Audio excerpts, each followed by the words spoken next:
দুনিয়ার বাদশাহী কতক্ষণ? আমি দুনিয়ার বাদশাহী বুঝাইতে চাইতেছি না। রহমত যদি হয় না তো ফকিরও বাদশাহ। একটা দেখাই,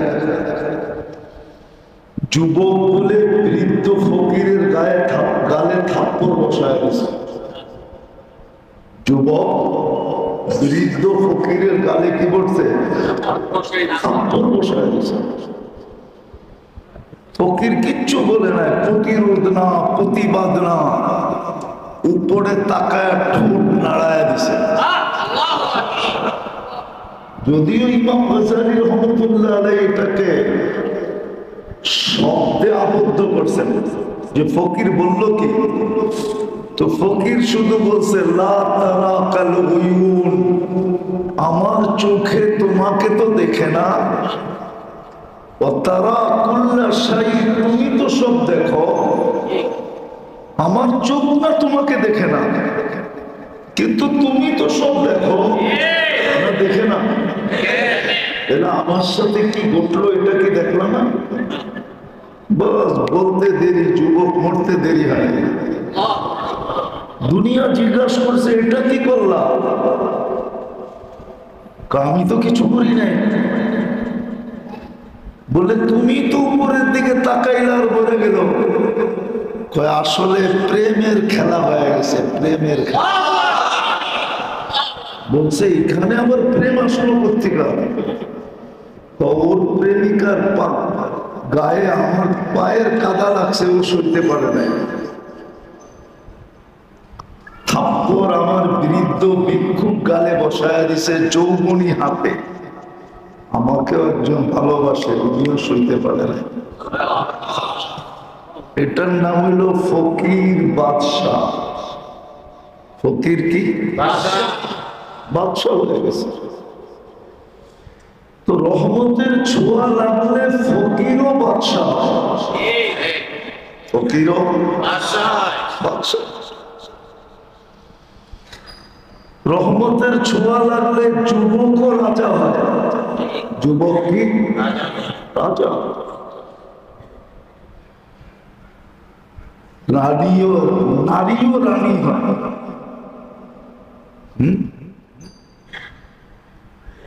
রহমতের ছোঁয়া যদি লাগে, চাই সেটা ফেরাউনের ঘরে, কার ঘরে চিনেন? কার ঘরে? ফেরাউন রে চিনেন? কে? আরে বলেন না, শুধু কাফের। তার মতো দাবি কেউ আর কিয়ামত পর্যন্ত করবে না মনে হয় না। সেই বলছিল আনা রব্বুকুমুল আলা, আমি শুধু খোদা না, খোদারও বাবা। রহমতের ছোঁয়া লাগলে ফেরাউনের ঘরেও হয় কি? এক কামরা, এক বিছনা, এক লেপ, এক বালিশ। মনে হয় বিয়ে শাদী করেন না, বুঝবেন করতে পারেন, ঠিক না? এক কামরা, এক খাট, এক কম্বল, এক বালিশ। কোরআন বলে হুন্না লিবাসুল লাকুম, ফেরাউনের পোশাক। আসিয়া রহমতের ছোঁয়া লাগলে ফেরাউনের গর্ব হয়, ঠিক না? আসিয়া জান্নাতি না? জান্নাতি না? আর রহমতের ছোঁয়া না লাগলে বন্ধুর গর্ব হয় না। মুহাম্মদুর রাসূলুল্লাহর চেয়ে আল্লাহর বড় বন্ধু কে আছে? নাকি কেউ আছে? মানে সবচেয়ে বড় বন্ধুত্ব যার সাথে, একটা দুটো বললে হয়তো বুঝবেন কেমন বন্ধুত্ব। নবী রসুল সারা দুনিয়া, নবীদেরকে রসুলদেরকে সারা দুনিয়াকে আল্লাহ বলতেছে আমাকে রাজি করো, আর আল্লাহ মনে হয় বন্ধুর কাছে আইসা বলতেছে আমি আপনাকে রাজি করবো।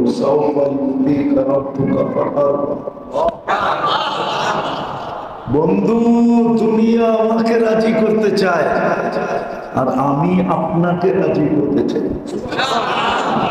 বিলকুল উল্টা। হুজুররাও বলে আল্লাহর কসম না খেলে কসম হবে না, আল্লাহ বলে উকসিম বিল্লাহ, আল্লাহর কসম খাও। কিন্তু আল্লাহ কসম খাইতেছে না অমরুকা, বন্ধু আপনার জীবনের কসম, বিলকুল উল্টা। তো রহমতের ছোঁয়া লাগলে ফেরাউনের ঘরেও, আর রহমতের ছোঁয়া যদি না লাগে তাইলে বন্ধুর ঘরেও হয়। আবু তালেব তো বন্ধুর ঘরে নিল না, বন্ধুর ঘরের না, চাচা না, আপন চাচা। হ্যাঁ, রহমতের ছোঁয়া যদি লাগে তাহলে ফেরাউনের ঘরেও, রহমতের ছোঁয়া যদি না লাগে, মুসা আলাইহিস সালাম বড়ই হইছেন ফেরাউনের টাকায়।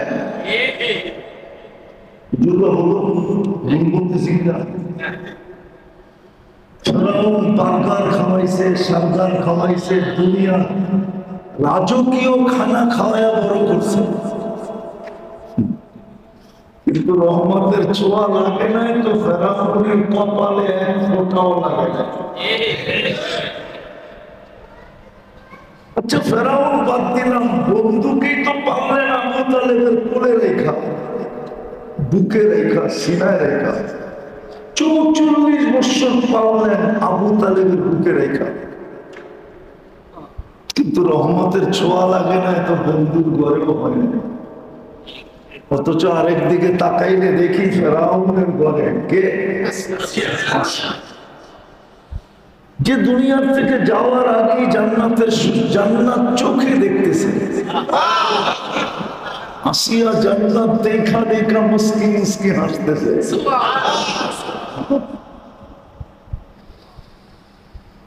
সামনে যদি কিছু থাকে, এখানে তো প্রবাসী নাই, আসেন তো প্রবাসী আপনারা, ঠিক না? বাড়িতে যখন আসে না তখন এয়ারপোর্টের যাই ঝামেলা, সফর, প্লেনে বসে থাকা, পুরাটাই তো কষ্ট, ঠিক না? কিন্তু বাড়ির কথা মনে উঠলে পুরাটাই কষ্ট মনে হয় না, আরো ফুর্তি মনে হয়। কি আসলেই তো কষ্ট। আপনি তো ছিলেন না, বিদেশ করতে বুঝবেন, আরে জিজ্ঞেস করেন। লাগেজ বান্ধা বুন্দা, এয়ারপোর্টে আসা, ওজনে কম বেশি হওয়া,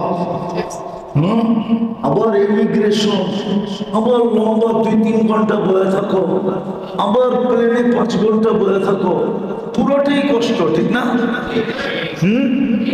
কিন্তু বাড়ির কথা মনে উঠা সব মাটিতে কষ্ট মিশা যায়। ঠিক আসিয়াও জান্নাত দেখা সব কষ্ট মুছে গেছে, জান্নাত দেখতেছিল, কষ্ট মুছে গেছে, মুস্কি মুস্কি হাসতেছিল। তো যেটা বুঝেই দিয়েছিলাম, রহমতের ছোঁয়া লাগলে ফেরাউনের গলেও কি হয়, আর যদি রহমতের না ছোঁয়া লাগে তাহলে বন্ধুর গলেও হয়। কার ঘরে? কেমন বন্ধু? যার মতো বন্ধুত্ব কারোর সাথে নাই। সবাইকে জমিনে রেখা কথা বলছে, আর বন্ধুর সাথে যখন কথা বলার পালা আসছে তো বলছে বন্ধুত্বের পরিচয় হবে না যদি জমিনে রেখা বলি, উপরে উঠা চলে আসেন। আরো সে মিয়া তারপরে বলছে কেমন বন্ধুত্ব, সবার সাথে কথা বলছে কিন্তু রেখা কোথায়? জমিনে রেখা। জাকারিয়া আলাইহিস সালামের সাথে কথা বলছে, মুসা আলাইহিস সালামের সাথে কথা বলছে, জমিনে রেখা। কিন্তু বন্ধুর পালা যখন আসছে কি উঠা চলে আসেন, দুনিয়া দেখো আপনার সাথে আমার বন্ধুত্ব কেমন। বললে তো আবার আমরা কি বলে, উদাহরণের জন্য বলতেছি, আল্লাহ যেন বলতেছে বেডরুমই চলে আসে, চলে আসে উপরে। কেমন বন্ধুত্ব, রহমতের ছোঁয়া না লাগলে বন্ধুর ঘরেও হয় না। এই জন্য আমাদের রহমতের ছোঁয়া দরকার। যত বেশি রহমতের ছোঁয়া লাগবে তত বেশি ছোট জীবনটা করবে। তখন ফকিরও বাদশা হবে, নারীও জান্নাতের রানী হবে, যুবকও রাজা হবে। হাজারো যুবকের কাহিনী আছে কিতাবে, হাজারো যুবকের কাহিনী আছে, যৌবন বয়সী রাজা এখনো জীবিত আছে। এখনো পাকিস্তানের একজন বুজুর্গ আছে, জুলফিকার আলী নকশবন্দি মাদ্দাজিল্লাহুল আলী। উনি ছোট বয়সী আল্লাহর রাসূলকে দেখার সেঞ্চুরি পুরা করেন। কি বয়সে? কি বয়সে? কয়বার দেখছেন? 100 বার। 100 বার দেখছেন। উঠান কিতাব আপনি দেখেন, জীবনী আল্লাহওয়ালাদের জীবনী দেখেন, দেখবেন অল্প বয়সী, কি 18 বছর বয়স মাত্র, বাইজিদ বুস্তামি রহমতুল্লাহ আলাইহি। কত কত? 18 বছর বয়স। আল্লাহ রাসূল স্বপ্নে আয়েশা উস্তাদকে বলতেছে, বাইজিদ পুরা হয়ে গেছে, তুমি পাগড়ি পরা দাও আর বলো বাইজিদকে কাজ শুরু করতে। 18 বছর বয়স। ওই যৌবন বয়সী বাইজিদ বুস্তামি রহমতুল্লাহ আলাইহির হাতে 5 লক্ষ খ্রিস্টান পাদ্রী এক মজলিসে মুসলমান। রহমতের ছোঁয়া যদি লাগে তাহলে যুবক রাজা হবে, আর যদি রহমতের ছোঁয়া না লাগে তো দাড়ি পাইকা গেলে কোমর চুইকা যাওয়ার পরেও মানুষ খাটাস করে। কি বুঝা বলে না? রাগ হয় না, আমি বুঝানোর জন্য বলতেছি। রহমতের ছোঁয়া লাগলে যুবকও রাজা হয়, নারীও রানী হয়, পুরুষও রাজা হয়, ফকিরও রাজা হয়। ফকির ফকির ফকির। কিন্তু রহমতের ছোঁয়া লাগবে কখন? ওই রহমতের ছোঁয়া লাগানোর জন্য, ওই রহমতের ছোঁয়া লাগানোর জন্যই আল্লাহ বন্ধুকে আমাদের ভিতরে পাঠায় দিয়েছে। আফসোস আফসোস আফসোস আফসোস, এত কনসিডার করার পরেও, কনসিডার পর্যন্ত এত ছাড় দেওয়ার পরেও কোন উম্মতকে আল্লাহ এরকম ছাড় দেন নাই। এই উম্মতকে যেরকম ছাড় দিচ্ছেন, ছাড় সর্বক্ষেত্রে কনসিডার। বয়সও দিচ্ছেন অল্প, যাতে বেশি পরিশ্রম করতে না হয়। বয়স দেখেন না, রোজার দিন অফিস কয় ঘন্টা হয়? না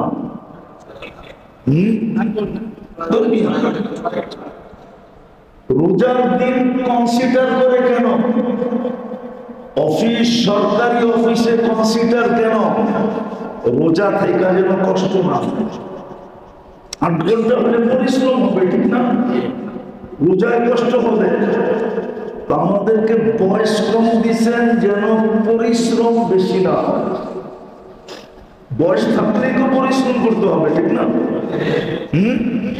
আপনি মনে করেন যে 1000 বছর যে উন্নত পাইছে, ওরা কি 1000 বছর দুনিয়া কাটাইছে নাকি? কাম তো করতে হয়েছে, ঠিক না? ইবাদত তো করতে হয়েছে, ঠিক না? আমাদেরকে বয়স কম দিছে, পরিশ্রম যেন কম করতে হবে। আবার কম দিয়ে আবার ভাবছে না 60 বছর খাটবে, বন্ধু যদি কিছু মনে করে, মনে হয় বোঝেন না, 60 বছর খাটবে, বন্ধু যদি কিছু মনে করে। মনে করেন আপনার ছেলেটাই বন্ধুর কাছে দিলেন যে তোমার কাছে রাখো, এই তোমার মধ্যে ঘোরাফেরা কিছু শিখবে। আপনি যদি যে দেখেন কলির মতো খাটাইতেছে, আপনি কি বলবেন? কলিজায় লাগবে না লাগবে না? না মনে হয় আপনাকে লাগবে না, ঠিক না? লাগবো কলিজায়। বন্ধুর কাছে দিলাম, ছেলে মনে করে খাটাবে, তো কলি মনে করে খাটাইতেছে, ঠিক না? তো 60-70 বছর বয়স দেওয়ার পরও মনে হয় আল্লাহ ভাবছেন যে 60 বছর খাটাবো, বন্ধু যদি কিছু মনে করে। এই জন্য প্রথম 15 বছর মাফ করে দিয়েছে, যতক্ষণ পর্যন্ত বালেগ না হয় কলম বিরুদ্ধে যায় না। ভালো মতে বোঝেন। এটা কনসিডার করার পরে আবার ভাবছে যা হয়ে গেল, এটাও যদি বন্ধু কিছু মনে করে যে এতদিন খাটাবে, আবার কনসিডার, যতক্ষণ ঘুমায় থাকবে কলম বিরুদ্ধে যাবে না।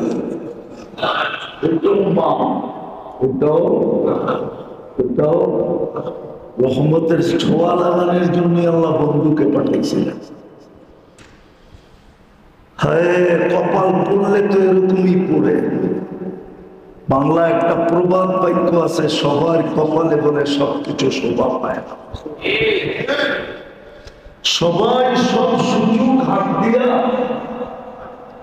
ধরতে পারে না, ঠিক না? পারে নাকি? কতজন এখনো জীবিত আছে খালি একলা একা একা আফসোস করে। যদি জিগায় জীবেন কেন, এখন দেখতেছি শতাংশ এত দাম, সুযোগগুলা তো হাতের কাছেই ছিল, বলি তো নাই। মনে করছি মদন ফুর্তি, মদনই তো থাকবো। মদন বোঝেন? মনে হয় বোঝেন না। বাংলায় গ্রামারে একটা মদন শব্দ আছে, মদন করতো, মদনই থাকবো। এটা কি কোনদিন শোনা হবে? এখন তো শোনা, ঠিক না? এখন তো না মনে হয় বুঝাইতে পারি না। এখানে আসছে লোক যারা ভাবছে মদন করতো, মদনই থাকবো। এটা কি কোনদিন শোনা হবে? আর অনেক জনে ভাবছে সুযোগ আসছে, সুযোগ আসছে, পরে দেখা যাবে কি হয় না না হয়। ওরা আজকে লালে লাল, আর আপনি 1% লিড হয়েছেন, 2% বাড়ি লিড হয়েছেন, ঠিক না? সত্য তো? বুঝানোর জন্য বলতেছি, ক্রিটিসাইজ না। ঠিক আল্লাহ রাসূল আসছেন আমাদেরকে রহমতের ছোঁয়া লাগানোর জন্য। রহমতের ছোঁয়া লাগানোর জন্য আসছেন, যেন আমাদের জীবনে রহমতের ছোঁয়া লাগে আর আমরা রাজা হয়ে যাই, রাজা। এই জন্যই আল্লাহ কনসিডার করতে করতে করতে করতে করতে অল্প একটু জীবন রেখা দিয়েছেন হিসাব কিতাবের জন্য। অল্প একটু, 15 বছর। আর ঘুমেরটা বাদ দেন কতটুকু হইল? আরো বাদ আছে, আরো বাদ আছে, আরো ইচ্ছা করলে দেখাইতে পারি, আরো বাদ আছে, আরো বাদ আছে, আরো বাদ। একটা দেখায় দেখি হুজুররা মানে কিনা। এশারের নামাজ বাজমাত পড়লো, ফজরের নামাজ বাজমাত পড়লো, ওর রাত্র জীবনে কোনোদিন আমল নামায় লেখা হবে না। ঘুম লেখা হবে না ইবাদত লেখা হবে? কি শুধু ঘুম তো নাই, ঘুম লেখলে না হিসাব হতো, ঘুমই তো নাই। কি ইবাদত, কি কি ইবাদত। আর রমাদান ইলা রমাদান মান সামা রমাদান ওয়া আতবা সিত্তাম মিন শাওয়াল, যে রমজানের রোজা রাখলো আর চাঁদ ঈদের পরের দিনই ছয় রোজা রাখলো বা পুরো শাওয়ালে ছয় রোজা রাখলো, আল্লাহ বলে সারা বছর রোজা রোজা রোজা রোজা রোজা রোজা রোজা। 365 দিন কোন পানা হাত নাই,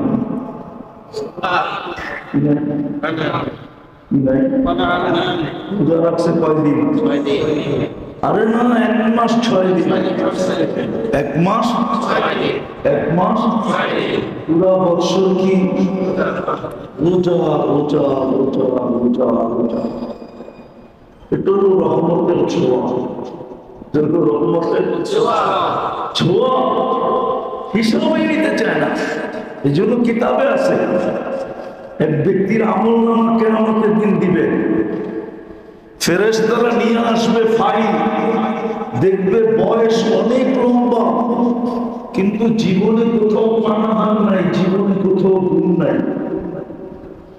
তো ফেরেশতারা বলবে আল্লাহ এটা তো মানুষ, আমাদের জাতি না, আমাদের জাতি হলে মেনে নিতাম পানাহার নাই, আমাদের জাতি হলে মেনে নিতাম গুণ নাই, এটা তো মানুষ, গুণ তো নাই, জীবনে তো পানাহারও নাই, এটা বাঁচলো কি করে এত লম্বা? তা আল্লাহ বলবে এই জন্যই তো বলছিলাম আমি যা জানি তোমরা তা জানো না।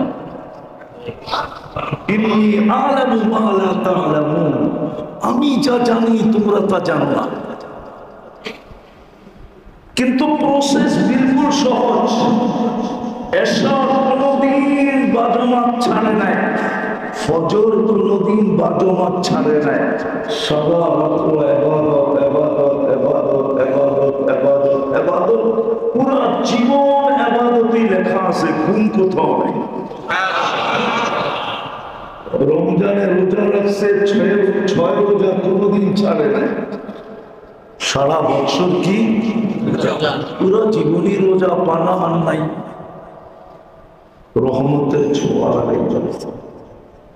আল্লাহ রসুল আসছেন, শুরু হয়ে যাবে 2-3 দিন পরে, রবিউল আউয়াল শুরু হবে, সফর পড়ায় শেষের দিকে, কয়েকদিন পরেই রবিউল আউয়াল শুরু হবে, 2-4-5 দিন পরেই রবিউল আউয়াল শুরু হয়ে যাবে। এই মাসেই বন্ধুকে পাঠাইছে আমাদেরকে রহমতের ছোঁয়া লাগানোর জন্য, যেন আমরা মানুষের মতো মানুষ, কি মানুষের মতো মানুষের মতো মানুষ, মানুষের মতো মানুষ। এক হাদিসে আছে কোন উম্মতকে না, রিয়াদুস সালিহিনে ওই হাদিস আছে, কোন উম্মতকে না, এই উম্মতের কিছু মানুষকে দেখা নবীরা পর্যন্ত ঈর্ষা করবে। আমরা পেরেশান, এরা মুক্তার হীরার মেম্বরে বসা,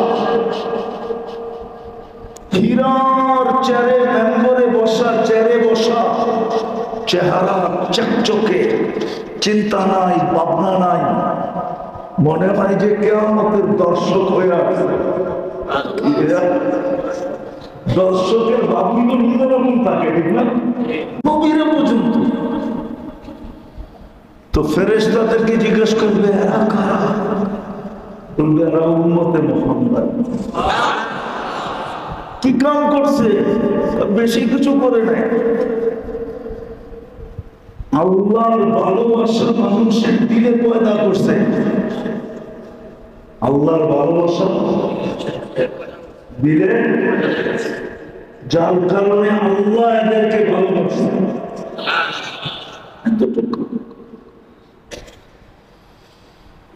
এই জন্য রহমতের ছোঁয়া লাগানোর জন্য মুহাম্মদুর রাসূলুল্লাহ যাতে মানুষের মতো মানুষ হতে পারে। কসম খোদা। আরেকটা শোনাইতেছি, মানুষের মতো মানুষ যেন কিয়ামতের দিন আল্লাহর পাশে আল্লাহর পক্ষে সাক্ষী হিসাবে দাঁড়াইতে পারে। মনে হয় তেমন বড় মর্যাদা না, না আপনার লাড়াচাড়া দেখা মনে হয় তেমন বড় মর্যাদা না। কিয়ামতের দিন আল্লাহর পাশে দাঁড়াবে আল্লাহর পক্ষে সাক্ষী হিসাবে। যেমন সরকারের রাজ সাক্ষী থাকে না, এর ভ্যালু কিরকম? আসামি কত, এর ভ্যালু কিরকম? একে নিয়ে যায় সরকারি গাড়ি দিয়া, একে নিয়ে যায় সরকারি প্রোটোকল দিয়ে, এ থাকে সরকারের আন্ডারে, এর সব কিছু বহন করে সরকার। 24 ঘন্টা একে চোখে চোখে রাখে সরকারি বাহিনী। কেননা ও মরে গেলে কেস মাটি হয়ে যাবে। যদি দুনিয়ার সরকার এরকম মূল্যায়ন করতে পারে, তাহলে কিয়ামতের দিন যাকে আল্লাহ রাজ সাক্ষী বানায় পাশে দাঁড় করাবে, ওকে আল্লাহ কেমন মূল্যায়ন করবে? কোরআন তো বলে শুহাদা আলান নাস। ইমাম বুখারী রাহমাতুল্লাহ আলাইহি লম্বা হাদিস দিয়ে বুঝাইছেন, রহমতের ছোঁয়া লাগলে মানুষের মতো মানুষ হবে। আজকে আমরা মানুষ রূপধারী, আসলে আমরা মানুষ রূপধারী মানুষ, আমরা আসলে মানুষ না। এই জমানায় আল্লাহ পর্দা দিয়ে রাখছেন, পর্দা। নাইলে আমাদেরকে দেখো মানুষ থুতু দিত, থুতু। আমি আমার কথা বলছি, আপনাদের কথা না। পরিবেশ যত নীরব হবে রহমত তত বেশি হবে।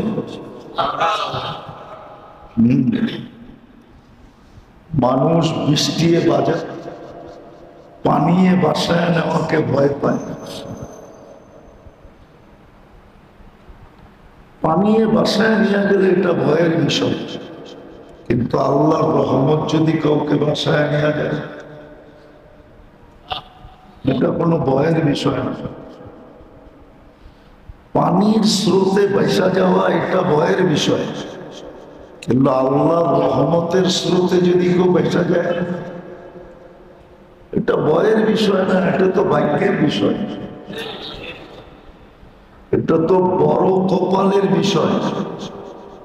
যার কপাল বড়, বহুত বড়, এটা তো চাঁদ কপালের বিষয়।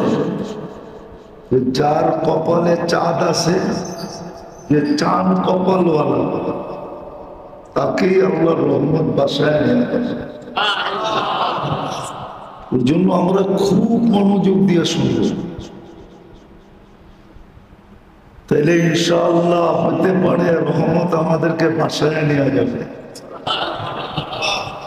আর রহমত যাকে বাসায় নিয়ে যায়, মালিকের কাছেই নিয়ে যায়।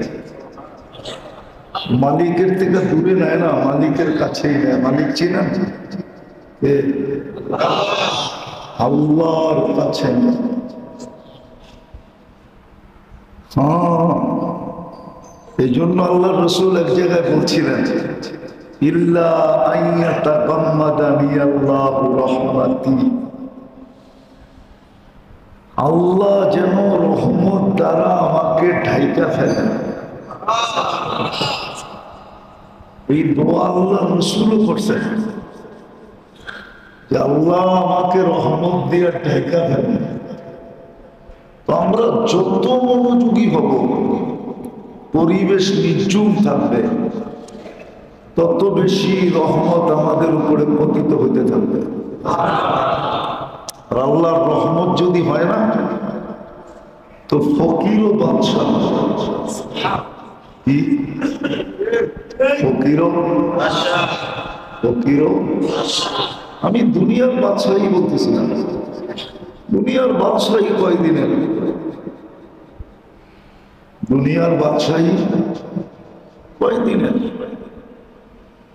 বেশি দূরে তো না সোনারগাঁও, ঠিক না? বেশি দূরে মদনপুরের তে সোনারগাঁও বেশি দূরে? বাদশাহী তো আছে, বাদশাহ নাই। সোনারগাঁ আছে, শাখা নাই। বাদশাহী আছে কিন্তু বাদশাহ, ঠিক না? চেয়ার আছে, চেয়ারম্যান নাই। চেয়ার আছে, আছে নাকি চেয়ারম্যান? চেয়ার আছে, চেয়ারম্যান